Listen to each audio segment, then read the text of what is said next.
जय हिंद साथियों। और कैसे हैं आप लोग? ठीक है। उन्नयन ज्ञान जीएस एकेडमी यूट्यूब चैनल पर आप सभी का स्वागत है। और बताइए, और सब ठीक है ना? तो चलिए आज की क्लास को स्टार्ट करते हैं।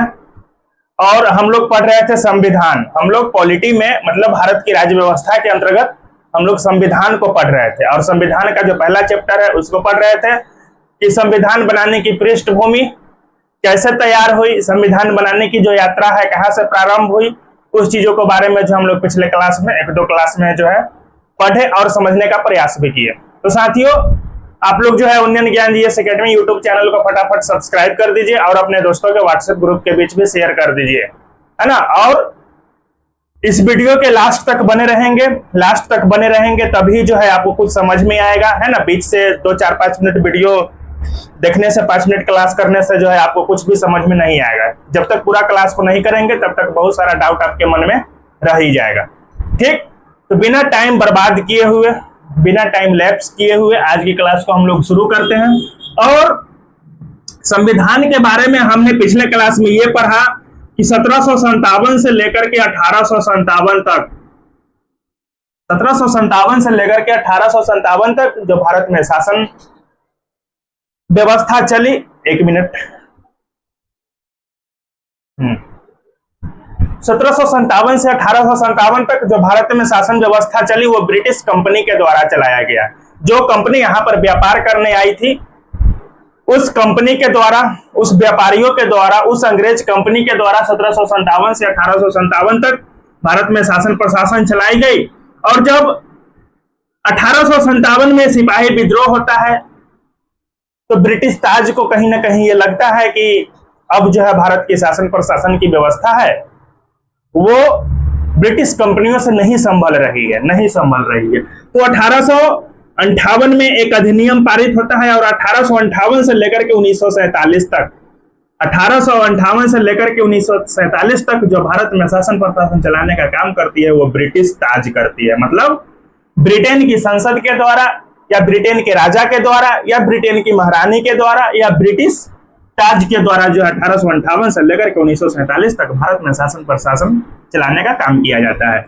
जब 1757 से 1857 तक भारत में ब्रिटेन की कंपनी के द्वारा शासन प्रशासन चलाया जा रहा था तो उसने अपने शासन के दौरान कई सारे एक्ट पारित किए थे, जैसे 1773 का रेगुलेटिंग एक्ट, उसके बाद Pitt's India act, act of settlement, act of amendment. इस तरह के कई सारे एक्टों के बारे में पिछले क्लास में हमने चर्चा किया कि ब्रिटेन की संसद ने वहां से एक्ट पारित करके कंपनियों को निर्देश दिया करती थी कि कैसे शासन प्रशासन भारत में चलाया जाना चाहिए या उसके ऊपर नियंत्रण करने के लिए, मतलब ब्रिटिश कंपनी के ऊपर नियंत्रण स्थापित करने के लिए ब्रिटिश सांसदों ने, ब्रिटिश की संसद ने कई सारे एक्ट पारित किए। उस एक्ट के बारे में हमने पिछले 2-3 क्लास में हम लोगों ने पढ़ लिया है।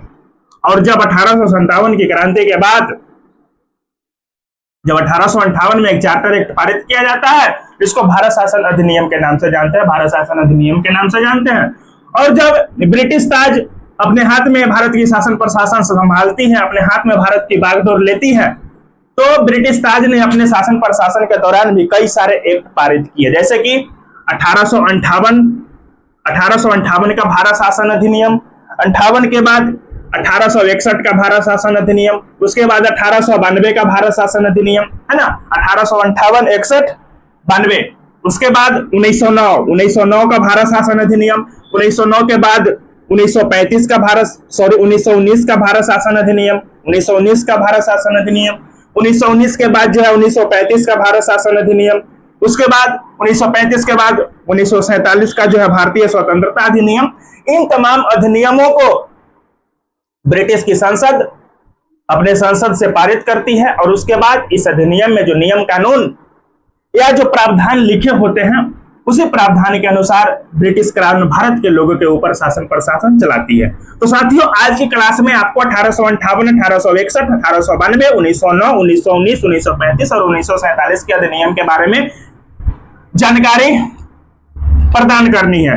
इतने सारे अधिनियमों में से खासकर 1909 का अधिनियम, 1919 और 1935, ये 3 जो महत्वपूर्ण अधिनियम है, ये तीनों के तीनों अपने आप में, ऐसे तो सारे के सारे अधिनियम या चार्टर एक्ट महत्वपूर्ण ही है, लेकिन विशेष तौर पर 1909, 1919 और 1935 का जो अधिनियम है ये अपने आप में महत्वपूर्ण अधिनियम है। क्यों महत्वपूर्ण है? कि 1909 में सांप्रदायिकता के आधार पर मुस्लिमों को पृथक निर्वाचन का अधिकार मिला, 1909 में। 1909 के बाद जब मुस्लिमों को पृथक निर्वाचन का अधिकार मिला, उसके बाद कई सारे ऐसे लोग थे जिसने भी अपना पृथक निर्वाचन की मांग किया। उसके बाद 1919 में जो है सिख, ईसाई और आंग्ल भारतीयों को जो है पृथक निर्वाचन का अधिकार मिला। उसके बाद 1935 में जाकर के दलितों को पृथक निर्वाचन का अधिकार मिला, है ना। और भारतीय संविधान के लगभग 250 प्लस जो आर्टिकल है, अनुच्छेद है, वो भारत शासन 1935 के अधिनियम से ही लिए गए हैं। भारत शासन अधिनियम 1935 है, यही से लगभग 250 प्लस अनुच्छेद लिए गए हैं। इसलिए जो है 1935 का जो अनुच्छेद है अपने आप में, 1935 का जो भारत शासन अधिनियम है अपने आप में क्या है, महत्वपूर्ण है। तो साथियों, अगर क्लास आपको अच्छा लग रहा है तो ये जो उन्नयन ज्ञान जीएस एकेडमी यूट्यूब चैनल है उसको जो है आप सब्सक्राइब कर दीजिए। हमारे चैनल को सब्सक्राइब करके आप हमसे जुड़ सकते हैं और आप हमें सपोर्ट कर सकते हैं। तो आइए साथियों, एक एक अधिनियम के बारे में विस्तार से जानने का प्रयास करते हैं, चर्चा करते हैं। तो सबसे पहले हम यहाँ पर देखते हैं 1858 का भारत शासन अधिनियम।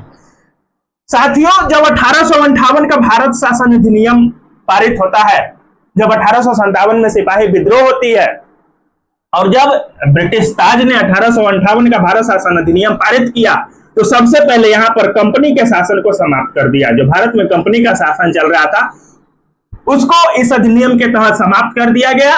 और जब कंपनी का शासन समाप्त हुआ तो यहाँ पर जो है ब्रिटिश ताज का शासन स्थापित हुआ। 1858 के भारत शासन अधिनियम के तहत। आप जब भारतीय इतिहास को पढ़े होंगे तो हमने आपको भारतीय इतिहास के क्लास में हम आपको समझाए होंगे कि जब 1857 की क्रांति हुई थी तो दिल्ली से जो है इसका नेतृत्व बहादुर शाह जफर किया था।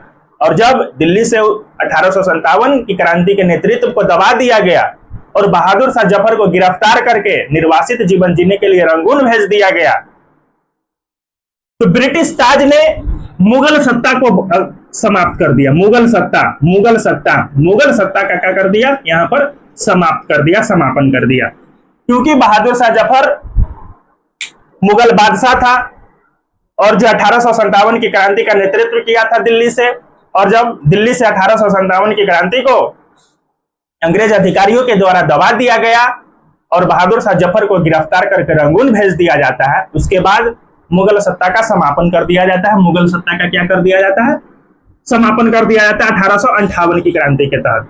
उसके बाद 1858 के अधिनियम के तहत और भारत शासन अधिनियम 1858 के तहत ही भारत के गवर्नर जनरल के पद का नाम बदल करके वायसराय का पद लाया जाता है। वायसराय का पद लाया जाता है। और जब 1858 के भारत शासन अधिनियम के तहत भारत के गवर्नर जनरल का नाम बदल करके उसके जगह पर वायसराय का पद लाया जाता है, तो भारत के प्रथम बनने वाले वायसराय थे, उसका नाम था कैनिंग, लॉर्ड कैनिंग। और कैनिंग तो भारत का प्रथम वायसराय बना और भारत के अंतिम गवर्नर जनरल भी कैनिंग बना। भारत के गवर्नर जनरल भी अंतिम गवर्नर जनरल भी कौन बना, कैनिंग बना। क्योंकि 1848 से लेकर के 56 तक डलहौजी का शासनकाल रहता है और 1856 से लेकर के 1862 तक जो है कैनिंग का शासनकाल रहता है। और इसी के बीच में जो है 1858 आता है, साथियों। और जब 1856 में कैनिंग भारत में आया था तो 1856 में कैनिंग जो है भारत के गवर्नर जनरल के पद पर आसीन हुआ था, और जब 1858 का भारत शासन अधिनियम पारित होता है तो कैनिंग जो है वायसराय के पद पर स्थापित होता है, वायसराय के पद पर स्थापित होता है। इस प्रकार से कैनिंग जो है भारत के प्रथम बनने वाला वायसराय हुआ, और भारत के अंतिम गवर्नर जनरल भी कौन हुआ? तो कैनिंग हुआ। इस चीज को जो है आप ध्यान रखेंगे। और ये सारी की सारी घटनाएं 1858 के भारत शासन अधिनियम के तहत हो रहा है। उसके बाद 1858 के भारत शासन अधिनियम के अंतर्गत जो बोर्ड ऑफ कंट्रोल और बोर्ड ऑफ डायरेक्टर का जो पद था, बोर्ड ऑफ कंट्रोल और जो बोर्ड ऑफ डायरेक्टर का जो पद था, मतलब बोर्ड ऑफ डायरेक्टर जो होता था वो ब्रिटिश व्यापार की देखरेख करता था, व्यापारिक मामलों की देखरेख करता था बोर्ड ऑफ डायरेक्टर। वहीं बोर्ड ऑफ कंट्रोल जो होता था, बोर्ड ऑफ कंट्रोलर का जो पद होता था, ये राजनीतिक मामलों की देखरेख करता था, राजनीतिक मामलों की देखरेख करता था। तो 1858 के अधिनियम के तहत बोर्ड ऑफ कंट्रोल और बोर्ड ऑफ डायरेक्टर के पद को क्या कर दिया गया? समाप्त कर दिया गया।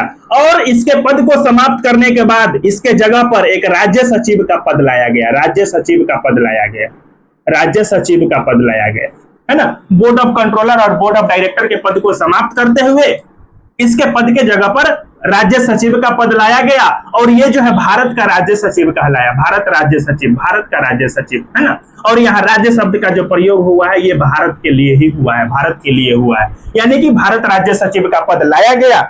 और जब भारत राज्य सचिव का पद लाया गया साथियों, तो इस पद पर बैठने वाले प्रथम व्यक्ति थे, उसका नाम था Lord Stanley, Lord Stanley, Lord Stanley. यानी कि भारत राज्य सचिव का जब पद लाया गया तो प्रथम राज्य सचिव जो बनने वाले व्यक्ति थे उसका नाम था Lord Stanley, Lord Stanley, Lord Stanley को आप ध्यान में रखेंगे। लॉर्ड स्टैनली जो है प्रथम भारत राज्य सचिव के पद पे बना। उसके बाद भारत राज्य सचिव का पद 1858 में लाया गया, और 1858 से लेकर के 1947 तक ये पद भारत में बना रहा। और 1858 से 1947 तक कई सारे व्यक्ति राज्य सचिव के पद पर बैठे। लेकिन आजादी के समय, जब भारत को आजादी मिली थी 15 अगस्त 1947 को हमारा देश आजाद हुआ था, तो आजादी के समय जो राज्य सचिव थे उसका नाम था लिस्टोबेल, लॉर्ड लिस्टोबेल, है ना, लॉर्ड लिस्टोबेल। तो आप स्टैनली और लिस्टोबेल दोनों को ध्यान में रखना है। क्यों ध्यान में रखना है? कि जब बोर्ड ऑफ कंट्रोलर और बोर्ड ऑफ डायरेक्टर का पद को समाप्त करते हुए जब राज्य सचिव का पद लाया गया, तो उस पद पर बनने वाला जो प्रथम व्यक्ति हुआ उसका नाम था स्टैनली। और जब देश आजाद हुआ और जब देश को आजादी मिली, उस पद पर जो है भारत राज्य सचिव के पद पर बनने वाला जो व्यक्ति था वो था लिस्टोबेल था। तो साथियों 1858 के अधिनियम के तहत ये सारे जो है परिवर्तन हुए, ये सारे जो है एक्ट पारित हुए, ये सारे अधिनियम पारित हुए, और ये सब अधिनियम के तहत ब्रिटिश क्राउन ने भारत के ऊपर अपना शासन प्रशासन क्या किया? स्थापित किया। ठीक। और मुगल सत्ता का तो अंत किया ही किया। 1858 के अधिनियम ने मुगल सत्ता का तो अंत किया ही किया, मुगल सत्ता को समाप्त कर दिया और भारत को लोकतंत्र की तरफ अग्रसर किया। लोकतंत्र की तरफ क्या किया? भारत को अग्रसित किया लोकतंत्र की तरफ, है ना। यहां से जो है लोकतंत्र की नींव पड़ती है। आगे आप अधिनियम में पढ़ेंगे तो यहाँ पर जो है चुनाव भी होता है प्रत्यक्ष तौर पर, पहले अप्रत्यक्ष तौर पर मतदान किया जाता है, उसके बाद प्रत्यक्ष तौर पर मतदान किया जाता है ना। तो मुगल सत्ता को समापन करके जो है भारत को लोकतंत्र की तरफ धीरे धीरे क्या कर दिया जाता है? अग्रसित किया जाता है ना। तो ये सब था साथियों 1858 के अधिनियम के तहत। उसके बाद 1861 को देखते हैं। उसके बाद 1861 को देखने का हम लोग प्रयास करते हैं कि 1861 में क्या क्या हुआ था। 1861 तो 1858 में क्या हुआ, इस सब चीजों को जो है आप ध्यान में रखेंगे।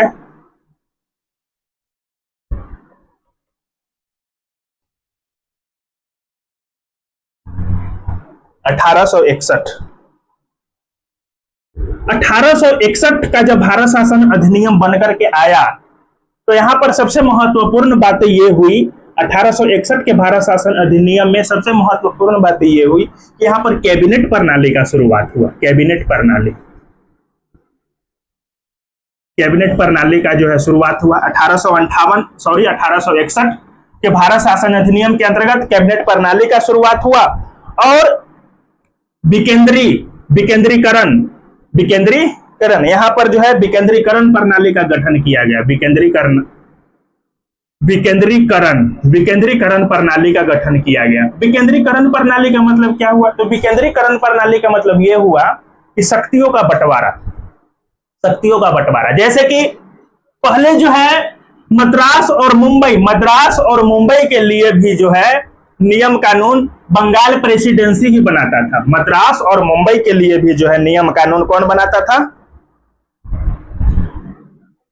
बंगाल प्रेसिडेंसी ही बनाता था। लेकिन 1861 का जब भारत शासन अधिनियम लागू हुआ तो विकेंद्रीकरण प्रणाली का जन्म दिया इस अधिनियम ने, और इस अधिनियम के तहत यह कहा गया कि मद्रास और मुंबई खुद से अपना कानून बना सकता है। मद्रास और मुंबई को खुद से अपना कानून निर्माण करने की शक्ति दी गई। यही हुआ विकेंद्रीकरण, मतलब शक्तियों का बंटवारा। और यहाँ पर जो है कैबिनेट प्रणाली को जन्म दिया, और है ना, और जब कैबिनेट प्रणाली को तो जन्म दिया ही दिया, और साथ ही साथ वायसराय को अध्यादेश जारी करने की शक्ति प्रदान की। वायसराय को जो है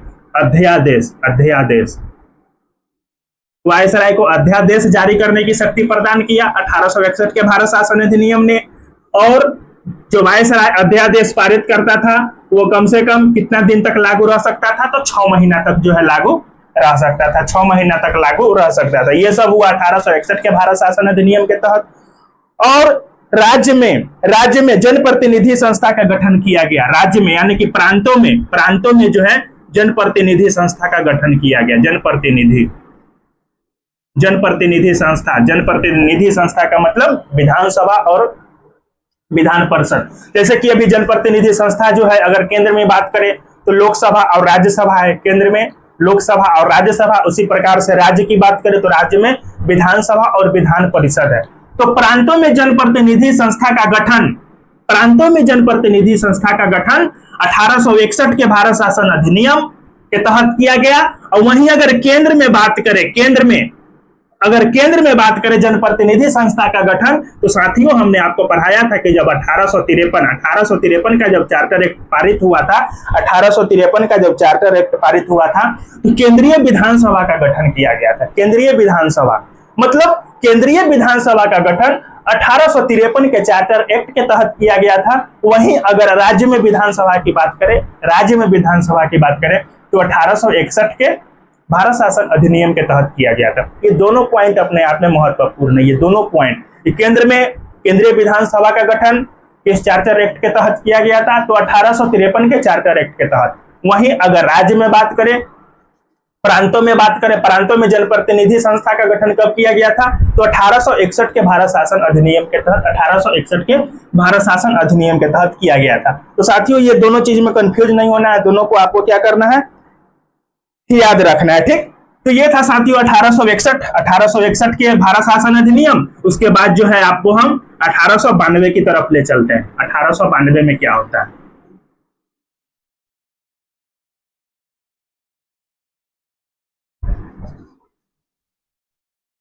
है ना,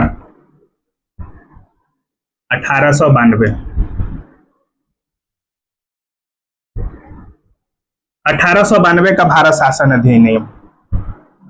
दोस्तों 1892 का जो भारत शासन अधिनियम ये जो पारित होता है कांग्रेस के उदारवादी नेता के प्रभाव से। कांग्रेस में जो उदारवादी नेता थे इन्हीं के प्रभाव से जो है 1892 का भारत शासन अधिनियम पारित होता है। कांग्रेस में उस समय जो है जब 1885 में कांग्रेस का गठन होता है, उस समय जो है कांग्रेस का पकड़ नरम दल के नेता का हुआ करता था। नरम मतलब उदारवादी दल के नेता का हुआ करता था। और इन्हीं के प्रभाव से जो है 1892 का चार्टर एक्ट पारित किया गया। चार्टर एक्ट नहीं, भारत शासन अधिनियम पारित किया गया। और जब इनके प्रभाव से, कांग्रेस के उदारवादी नेता के प्रभाव से 1892 का भारत शासन अधिनियम पारित किया गया, तो इसमें अप्रत्यक्ष मतदान या अप्रत्यक्ष चुनाव प्रणाली कह सकते हैं। अप्रत्यक्ष चुनाव प्रणाली को लागू किया गया। अप्रत्यक्ष मतलब भारत में भी जो चुनाव होता है, मतदान होता है, जैसे कि लोकसभा का मतदान होता है, केंद्रीय स्तर पर जो हम लोग सांसद चुनते हैं, लोकसभा का जो चुनाव होता है, या फिर राज्य स्तर पर विधानसभा का चुनाव होता है, या फिर पंचायत स्तर पर मुखिया और सरपंच का चुनाव होता है, तो ये सब प्रत्यक्ष चुनाव होता है, प्रत्यक्ष मतदान, मतलब जिसमें जनता डायरेक्ट अपना मत का दान करे, जिसमें डायरेक्ट जनता जो है भाग ले, तो वो हुआ प्रत्यक्ष। एक होता है अप्रत्यक्ष, जैसे राष्ट्रपति का चुनाव अप्रत्यक्ष तरीके से होता है, राज्यसभा के सदस्यों का चुनाव अप्रत्यक्ष तरीके से होता है, राज्य विधान परिषद के सदस्यों का चुनाव ये भी अप्रत्यक्ष तरीकों से होता है। तो अप्रत्यक्ष तरीका से जो चुनाव होता है उसमें जो है जनता के द्वारा जो चुना गया जनप्रतिनिधि होता है वो भाग लेता है, जनता के द्वारा चुना गया जनप्रतिनिधि जो भाग लेता है उसको अप्रत्यक्ष चुनाव प्रणाली कहते हैं, और जिसमें जनता डायरेक्ट पार्टिसिपेट करती है अपना जो है विधानसभा के चुनाव में और लोकसभा के चुनाव में और मुखिया सरपंच के चुनाव में जनता डायरेक्ट पार्टिसिपेट करती है, वो अपना मतदान करती है, तो वो होता है प्रत्यक्ष चुनाव प्रणाली। ठीक है, तो अप्रत्यक्ष चुनाव प्रणाली को जन्म दिया 1892 के भारत शासन अधिनियम ने। यहाँ पर जो है अप्रत्यक्ष चुनाव प्रणाली को लागू किया गया। उसके बाद इसके बाद जो है यहाँ पर बजट 1892 के भारत शासन अधिनियम में बजट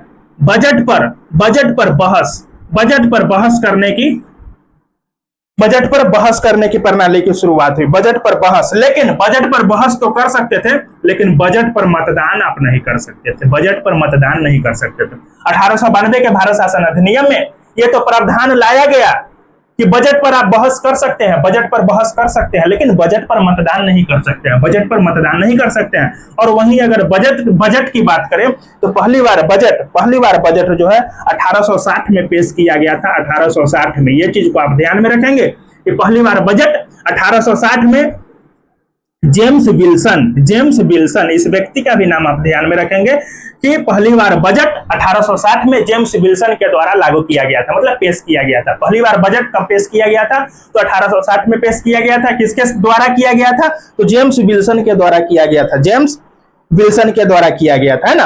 और केंद्रीय विधान परिषद में यह भी प्रावधान लाया गया कि केंद्रीय विधान परिषद में जो है पूरक प्रश्न नहीं पूछ सकते हैं आप, पूरक प्रश्न नहीं पूछ सकते हैं। पूरक प्रश्न का मतलब क्या हुआ? जैसे कि आपने हमसे प्रश्न किया, आपको मन में किसी तरह का संदेह था, आपने हमसे प्रश्न किया और हमने आपको उत्तर दिया। अगर आप उस उत्तर से संतुष्ट हो गए तो ठीक है, अगर आप संतुष्ट नहीं हुए तो फिर से आप प्रश्न हमसे पूछिएगा। मानकर चलिए आपने हमसे प्रश्न किया, हमने आपको उत्तर दिया, आप मेरे प्रश्न से संतुष्ट नहीं हुए, जब तो आप फिर से प्रश्न स्वाभाविक है कीजिएगा। तो जो आप प्रश्न किए, आपको हमारे उत्तर से संतुष्टि नहीं मिली और आप जो फिर से प्रश्न को दोहराए, फिर से प्रश्न किए, वही प्रश्न पूरक प्रश्न कहलाया। तो 1892 के भारत शासन अधिनियम में यह प्रावधान था कि केंद्रीय विधान परिषद में बजट पर आप बहस कर सकते हैं, मतलब केंद्रीय विधान परिषद में आप बजट पर बहस कर सकते हैं, लेकिन बजट के पक्ष में मतदान नहीं कर सकते हैं। वहीं केंद्रीय विधान परिषद में आप पूरक प्रश्न नहीं पूछ सकते हैं, मतलब आपने जो प्रश्न पूछा हमसे और हमने आपको उत्तर दिया, भले ही आप उत्तर से संतुष्ट हो अथवा संतुष्ट नहीं हो, उससे हमें कोई मतलब नहीं है। आपको पूरक प्रश्न नहीं पूछना है। तो ये सब प्रावधान थे 1892 के भारत शासन अधिनियम में, ये सब प्रावधान थे। ठीक, ये सब प्रावधानों को आपको ध्यान में रखना है। और उसके बाद चलते हैं 1909 के भारत शासन अधिनियम के तहत 1909 के तरफ चलते हैं। 1909 के तरफ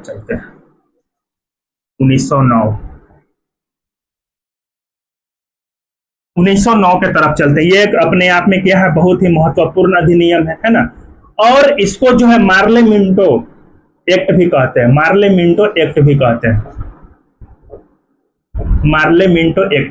हैं। आपको ध्यान हो कि 1909 के समय भारत का जो वायसराय था वो मिंटो द्वितीय था। मतलब मिंटो द्वितीय जो था ये वायसराय था, भारत का वायसराय। और लॉर्ड मार्ले जो था ये राज्य सचिव था, भारत राज्य सचिव था, ये राज्य सचिव। और लॉर्ड मार्ले जो था भारत के राज्य सचिव के पद पर था, और मिंटो द्वितीय जो था यह भारत का वायसराय था। और यही दोनों ने मिलकर 1909 के एक्ट को बनाया था, इसलिए जो है इसको मार्ले मिंटो एक्ट के भी नाम से जानते हैं। 1909 में जब मार्ले मिंटो एक्ट बना तो इस एक्ट ने मुस्लिम को सांप्रदायिकता के आधार पर जो है मुस्लिम को सांप्रदायिकता के आधार पर क्या किया, पृथक निर्वाचन का अधिकार दिया। पृथक निर्वाचन का अधिकार दिया। पृथक निर्वाचन है ना, पृथक निर्वाचन का क्या दिया, अधिकार दिया। 1906 में, इससे पहले हम आपको बता दें 1906 में मुस्लिम लीग का स्थापना हुआ। 1906 में मुस्लिम लीग का स्थापना हुआ और मुस्लिम लीग का जब स्थापना 1906 में आगा खां और सलीमुल्लाह खां ने मिलकर के किया और 1908 में जब कांग्रेस का अधिवेशन चल रहा था तो 1908 के कांग्रेस अधिवेशन में मुस्लिम लीग ने यह सवाल उठाया कि हमें जो है अलग से सांप्रदायिकता के आधार पर अलग से पृथक निर्वाचन प्रणाली चाहिए जिसमें चुनाव लड़ने वाले व्यक्ति भी मुसलमान होंगे और मतदान करने वाले भी व्यक्ति मुसलमान होंगे। और इस चीज के लिए भड़काया था तो मिंटो द्वितीय भड़काया था। इस चीज के लिए मुसलमानों को भड़काने का काम किया था तो मिंटो द्वितीय ने ही मुसलमानों को हिंदुओं के प्रति भड़काया। इसलिए मिंटो को जो है सांप्रदायिकता का जनक भी कहा जाता है। सांप्रदायिकता का जनक भी मिंटो को कहा जाता है क्योंकि इसने सांप्रदायिकता को जन्म दिया। और जब मुस्लिम लीग ने पृथक निर्वाचन की मांग की तो 1909 में जो ये दोनों मिलकर के एक्ट बनाया तो 1909 में इस दोनों ने मुस्लिमों को पृथक निर्वाचन की परमिशन दे दी। मतलब मुस्लिमों को यह अधिकार दे दिया। किसका अधिकार दे दिया, तो पृथक निर्वाचन का अधिकार मुस्लिमों को दे दिया 1909 के एक्ट के तहत। ठीक। और 1909 में यह भी प्रावधान थे कि आप बजट पर, केंद्रीय विधानसभा में बजट पर मतदान कर सकते हैं और बजट पर बहस भी कर सकते हैं और बजट पर मतदान भी कर सकते हैं।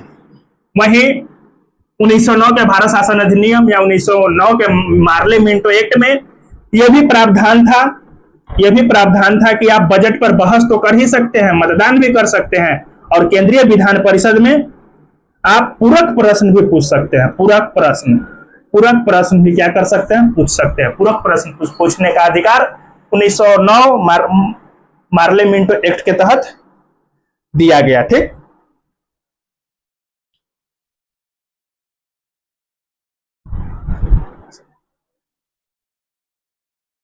(1909) के मार्ले मिंटो एक्ट के तहत वायसराय के कार्यकारिणी परिषद में वायसराय के कार्यकारिणी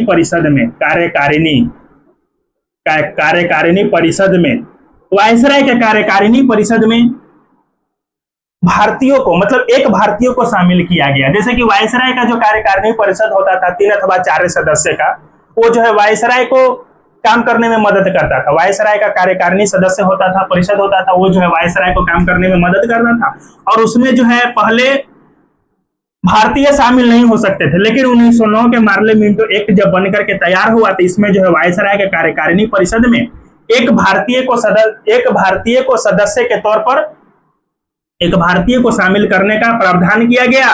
और जो पहले जो भारतीय हुए वो सत्येंद्र प्रसाद सिन्हा पहले भारतीय हुए जो वायसराय के कार्यकारिणी परिषद के सदस्य बने। वायसराय के कार्यकारिणी परिषद के सदस्य बने कौन, सत्येंद्र प्रसाद सिन्हा बने। जब 1909 का मार्ले मिंटो एक्ट लागू कर दिया गया तो मिंटो ने मार्ले को खत लिखा। यही मिंटो द्वितीय जो भारत का वायसराय रहता है, यह मार्ले को खत लिखता है, और खत लिख करके ये कहता है कि हमने नाग के मुंह में दांत बो दिए हैं और इसका परिणाम कुछ दिनों के बाद बहुत ही भीषण होगा। और हुआ भी जब 1909 मार्ले मिंटो एक्ट के तहत जब मुस्लिमों को सांप्रदायिकता के आधार पर पृथक निर्वाचन प्रणाली दे दिया गया मुस्लिमों को, उसके बाद जो है सिख और ईसाइयों ने पृथक निर्वाचन प्रणाली की मांग की। 1909 के बाद 1919 में सिख और ईसाइयों को दे दिया जाता है। उसके बाद 1935 में दलितों को पृथक निर्वाचन प्रणाली दे दी जाती है, पृथक निर्वाचन प्रणाली दे दी जाती है ना।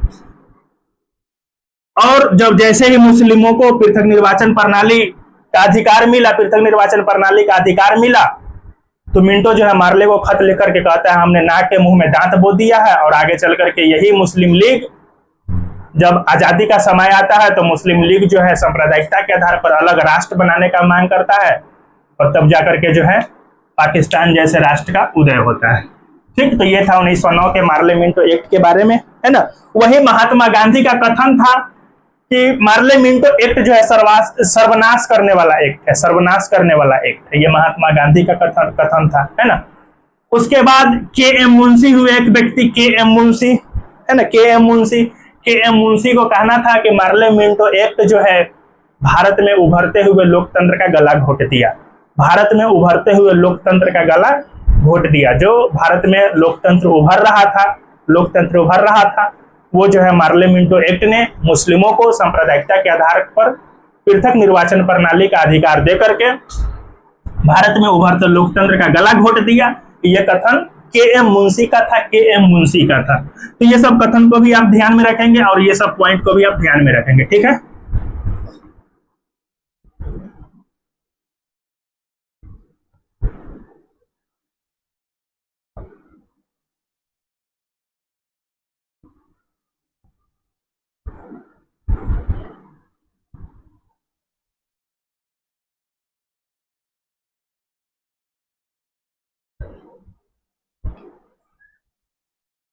उन्नीस सौ नौ के बाद 1919 का भारत शासन अधिनियम के बारे में पढ़ते हैं।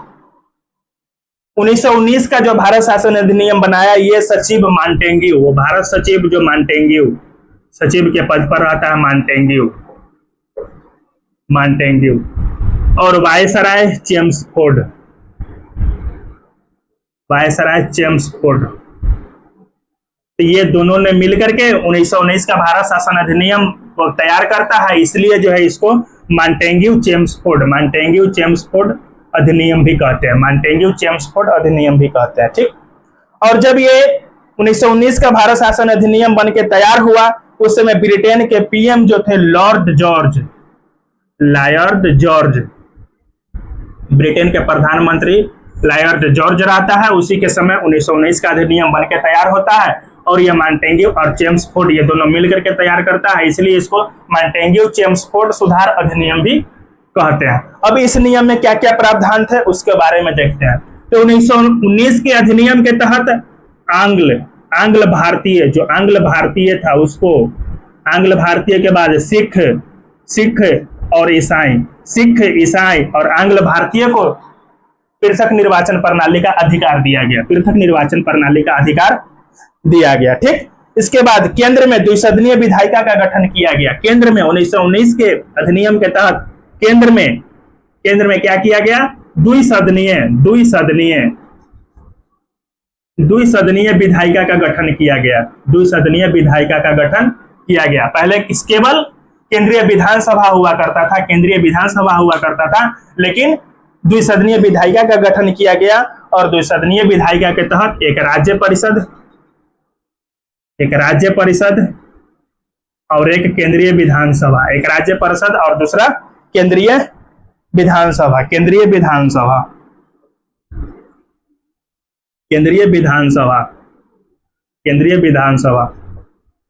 ये द्विसदनीय विधायिका का गठन किया गया। और वही राज्य परिषद जो है आगे चल करके क्या कहलाया, वर्तमान में अभी राज्यसभा है, और वही केंद्रीय विधानसभा जो है आगे चल करके लोकसभा कहलाया, अभी वर्तमान में है भी, है ना। तो केंद्र में द्विसदनीय विधायिका का जो गठन किया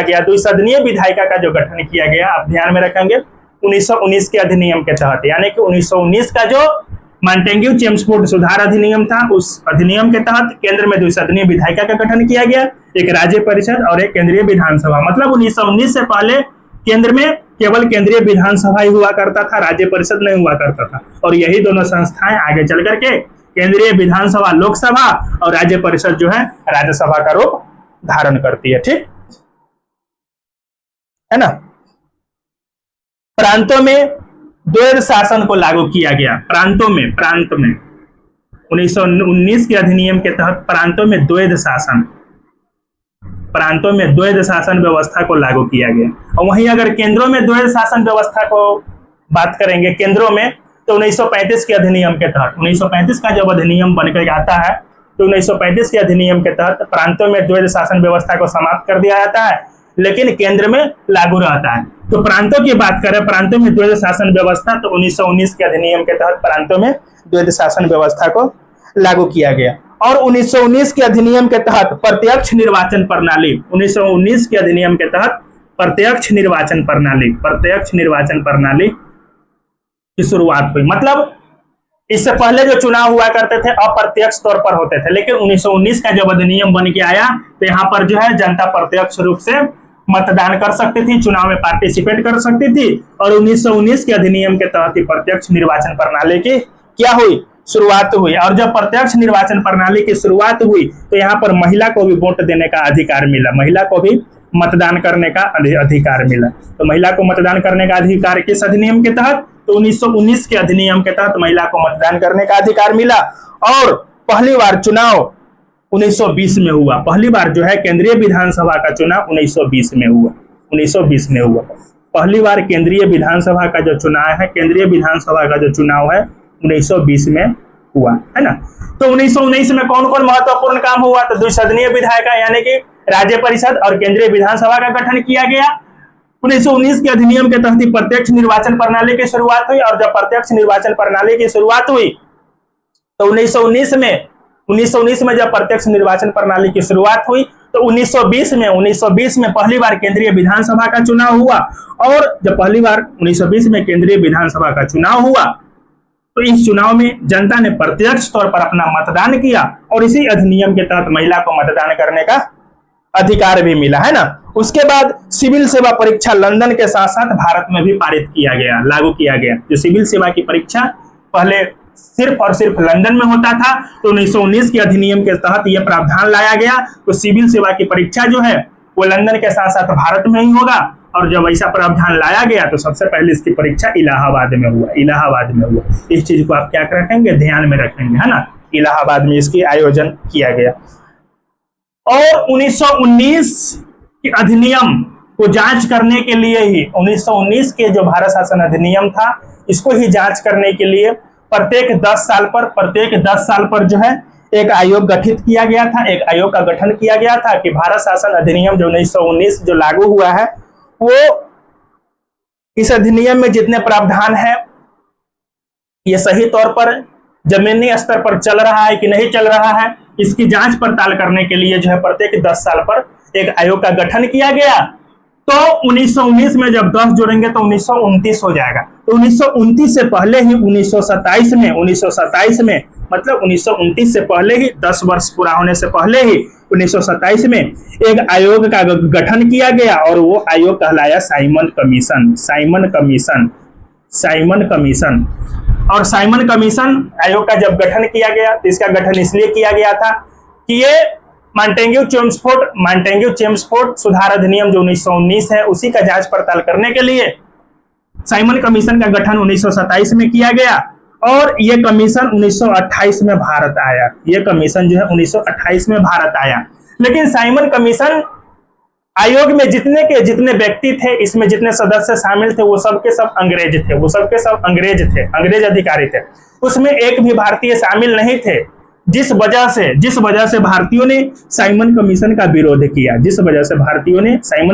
विरोध किया और साइमन वापस जाओ, इस तरह के तमाम नारे लगाए गए। और जब भारतीयों ने इसका विरोध किया तो इसी विरोध में लाला लाजपत राय जो है घायल हो जाते हैं और लाला लाजपत राय के सर पर अंग्रेज लाठी से प्रहार करता है और उसके बाद लाला लाजपत राय की क्या हो जाती है, मृत्यु हो जाती है। ठीक, तो साइमन कमीशन को भी आप क्या करेंगे, ध्यान में रखेंगे। और साइमन कमीशन जब भारत आया 1928 में, जब भारत आया तो 1930 में ये अपना रिपोर्ट सौंपा, 1930 में अपना ये रिपोर्ट सौंपा।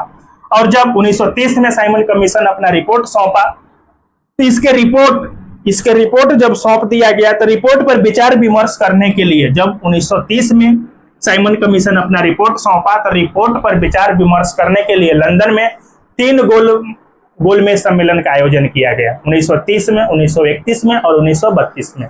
फिर से आप समझिए, 1919 का जो मॉन्टेग्यू चेम्सफोर्ड सुधार अधिनियम था, इसकी जांच पड़ताल करने के लिए 1927 में साइमन कमीशन आयोग का गठन किया गया। 1928 में साइमन कमीशन भारत पहुंचता है, यहाँ पर उसका विरोध होता है।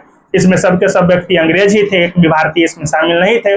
लेकिन जब ये 1928 में भारत पहुंचता है, ये अपना रिपोर्ट 1930 में सौंपता है, और जब 1930 में ये अपना रिपोर्ट सौंपता है, तो इसके रिपोर्ट पर विचार विमर्श करने के लिए लंदन में 3 गोलमेज सम्मेलन हुए, जिसमें 1930, 1931 और 1932।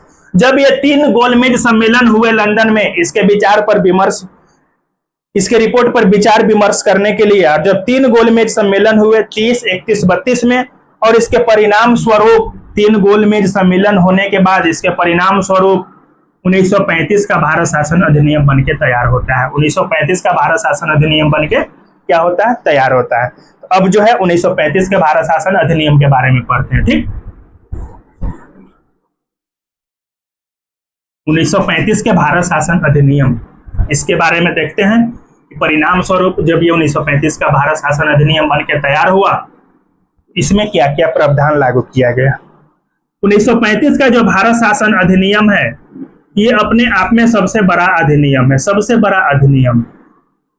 और 1935 का भारत शासन अधिनियम इसलिए महत्वपूर्ण है कि इसके लगभग 250 प्लस अनुच्छेद जो है भारतीय संविधान को प्राप्त, मतलब लगभग 250 के आसपास जो अनुच्छेद है भारतीय संविधान में, वो भारत शासन अधिनियम 1935 से ही क्या किया है, लिया गया है। ठीक, और जब भारत शासन अधिनियम 1935 जब बन के तैयार हुआ, उस समय जो है ब्रिटेन का पीएम था स्टैनले ब्लैडविन। स्टैनले ब्लैडविन, स्टैनले ब्लैडविन, स्टैनले ब्लैडविन जो है ब्रिटिश प्रधानमंत्री था, ब्रिटिश प्रधानमंत्री था। इसलिए इसको याद रखना जरूरी है कि भारत शासन अधिनियम 1935 अपने आप में एक महत्वपूर्ण अधिनियम है, इसलिए इसको याद रखना जरूरी है कि स्टैनले ब्लैडविन ब्रिटेन का प्रधानमंत्री था, और इसी के समय भारत शासन अधिनियम 1935 बनके तैयार हुआ, और ये जो अधिनियम है 1936 में लागू हुआ।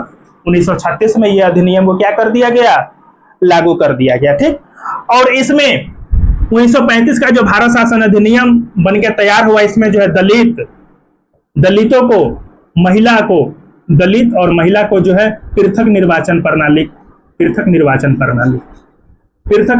का अधिकार दिया गया। ठीक है, दलित और महिला को जो है पृथक निर्वाचन का अधिकार दिया गया। उसके बाद भारत शासन अधिनियम 1935 में यह भी प्रावधान था कि ब्रिटिश प्रांत और देशी रियासत को मिलाकर के भारत संघ का निर्माण किया जाएगा। देशी रियासत जो भी थे और ब्रिटिश प्रांत, इसका मतलब यह हुआ कि ब्रिटिशों का भारत के जितने भूभाग पर उसका क्षेत्र पर अधिकार था वो ब्रिटिश प्रांत कहलाया, और जितने क्षेत्र स्वतंत्र थे जिस पर देशी रियासत का अधिकार था वो देशी रियासत कहलाया। जैसे कि अजमेर हो गया, राजस्थान हो गया, है ना, हैदराबाद हो गया, जम्मू कश्मीर हो गया, ये सब देशी रियासत कहलाए। उसके बाद बंगाल, मद्रास, मुंबई, बिहार, उड़ीसा, ये सब ब्रिटिश क्षेत्र कहलाया। तो ब्रिटिश क्षेत्र और देशी रियासत को मिलाकर के एक भारतीय संघ का निर्माण करना था, लेकिन देशी रियासत जो है मिलने से इनकार कर दिया और भारत संघ का निर्माण नहीं हो पाया। इसका भी प्रावधान जो है 1935 के अधिनियम में ही था। ठीक है, और राज्य में द्विसदनीय विधायिका, राज्य में द्विसदनीय विधायिका लागू किया गया राज्य में, है ना। इससे पहले आप 1919 को पढ़े तो 1919 में क्या था, केंद्र में द्विसदनीय विधायिका लागू किया गया था, एक राज्य परिषद और एक केंद्रीय विधानसभा। उसी प्रकार 1935 का जब अधिनियम बनकर तैयार हुआ तो राज्य में द्विसदनीय विधायिका लागू किया गया, जैसे कि विधान परिषद और विधानसभा, है ना। तो राज्य में द्विसदनीय विधायिका को लागू किया गया, और प्रांत से 1935 के अधिनियम के तहत प्रांत से द्वैध शासन को समाप्त कर दिया गया, लेकिन केंद्र में द्वैध शासन व्यवस्था लागू रही। तो इस चीज को आप ध्यान में रखेंगे। प्रांतों में द्वैध शासन की प्रणाली, प्रांतों में द्वैध शासन व्यवस्था 1919 के अधिनियम के तहत लागू किया गया था, लेकिन 1935 का जब अधिनियम बन के तैयार हुआ तो 1935 के अधिनियम के तहत प्रांतों से द्वैध शासन व्यवस्था को हटा दिया गया, लेकिन केंद्र में द्वैध शासन व्यवस्था लागू रही। तो ये सब प्रावधान थे 1935 के अधिनियम के तहत, और 1935 के अधिनियम के तहत ही प्रांतीय स्वायत्तता प्रांतीय स्वायत्ता, प्रांतीय स्वायत्ता का अधिकार दिया गया। कहने का मतलब यह हुआ कि प्रांत अपने आप में निर्णय लेने में वो स्वतंत्र है। प्रांत जो है अपने आंतरिक मामले में निर्णय लेने में स्वतंत्र है, लेकिन बाहरी जो नियंत्रण होगा, बाहरी नियंत्रण होगा प्रांत के ऊपर केंद्र का होगा। प्रांत के ऊपर बाहरी नियंत्रण केंद्र का होगा, लेकिन प्रांत अपने आंतरिक मामले में नियंत्रण लेने में क्या है, स्वतंत्र है। इसी को प्रांतीय स्वायत्ता दिया गया। और 1935 के अधिनियम के तहत ही बर्मा को अलग कर दिया गया भारत से। भारत से बर्मा को क्या कर दिया गया, अलग कर दिया गया। ठीक, जिस बर्मा को अंग्रेजों ने अपने ब्रिटिश साम्राज्य में मिलाने के लिए आंग्ल बर्मा युद्ध लड़ करके बर्मा को भारत में मिलाया था, उसी बर्मा को जो है अंग्रेज भारत शासन अधिनियम 1935 के तहत बर्मा को क्या कर दिया जाता है, भारत से अलग कर दिया जाता है। ठीक, तो ये सब था साथियों 1935 का अधिनियम। और 1935 का अधिनियम में आप ध्यान में रखेंगे कि ये जो है अपने आप में बहुत महत्वपूर्ण है, इसलिए क्योंकि इससे लगभग 250 से ज्यादा अनुच्छेद भारतीय संविधान में सम्मिलित है।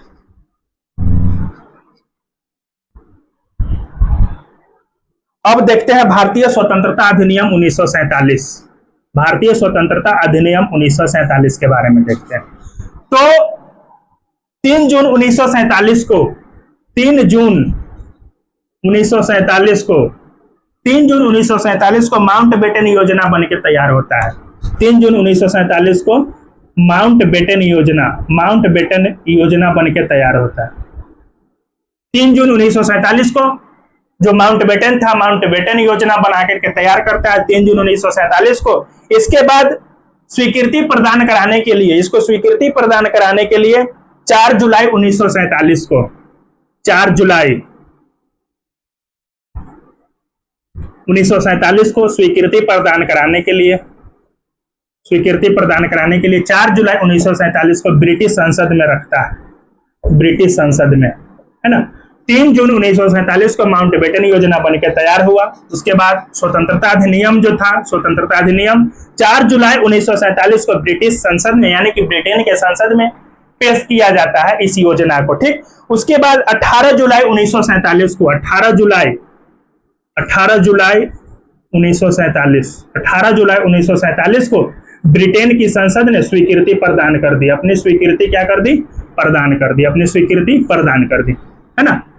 तो आप ध्यान में रखेंगे जब भारतीय स्वतंत्रता अधिनियम 1947 जब बन के तैयार हुआ, 3 जून 1947 को बन के तैयार हुआ, 3 जून 1947 को जब बन के तैयार हुआ, तो 4 जुलाई 1947 को ब्रिटेन के संसद के समक्ष रखा गया। और 4 जुलाई 1947 को जब ब्रिटेन के संसद के समक्ष रखा गया, तो 18 जुलाई 1947 को ब्रिटेन की संसद ने इसे अपनी स्वीकृति प्रदान कर दी, है ना। और 15 अगस्त 1947 को आजादी मिल गई। 15 अगस्त 1947 को क्या मिला, आजादी दे दिया गया। 15 अगस्त 1947 को भारत को आजाद कर दिया गया। और ये सब प्रावधान भारतीय स्वतंत्रता अधिनियम में ही ये सब प्रावधान थे। और इसमें यह भी प्रावधान था कि भारत को 15 अगस्त 1947 को आजाद कर दिया जाएगा। और इस आजादी से ठीक एक दिन पहले यानी कि 14 अगस्त को भारत और पाकिस्तान का बंटवारा भी कर दिया जाएगा। और इसमें यह भी प्रावधान थे कि दोनों देश जब तक अपना संविधान नहीं बना लेते हैं, तब तक भारत जो है, भारत के ऊपर भारत शासन अधिनियम 1935 लागू रहेगा। मतलब भारत में जो है शासन प्रशासन तो चल रही है, तो भारत शासन अधिनियम 1935 के तहत ही चलती रहेगी। और जब दोनों देश अपना संविधान बना लेंगे, जब भारत अपना संविधान बना लेगा, उसके बाद जो है अपना शासन प्रशासन अपने संविधान के नियम के अनुसार चलाएगा। तो साथियों, ये था 1947 का भारतीय स्वतंत्रता अधिनियम, ये सब प्रावधान थे। तो आज की क्लास को यहीं पे समाप्त करते हैं।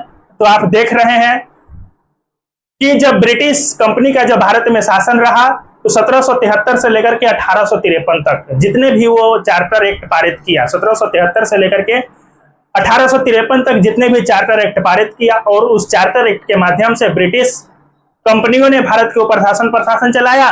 और 1858 के भारत शासन अधिनियम से लेकर के 1858, 1861, 1892, फिर 1909 का भारत शासन अधिनियम, 1919 का भारत शासन अधिनियम, 1935 का भारत शासन अधिनियम, उसके बाद 1947 का भारतीय स्वतंत्रता अधिनियम। तो ये सब अधिनियम जो ब्रिटिश क्राउन ने पारित किए, और उस अधिनियम के तहत उस अधिनियम के तहत 1858 के भारत शासन अधिनियम से लेकर के 1947 के अधिनियम तक जितने भी अधिनियम ब्रिटिश क्राउन ने पारित किया, और उसी अधिनियम के तहत ब्रिटिश क्राउन ने भारत में अपना शासन प्रशासन को यहाँ के लोगों के ऊपर चलाया, और यहाँ पर अपनी जो है शासन प्रशासन चलाते हुए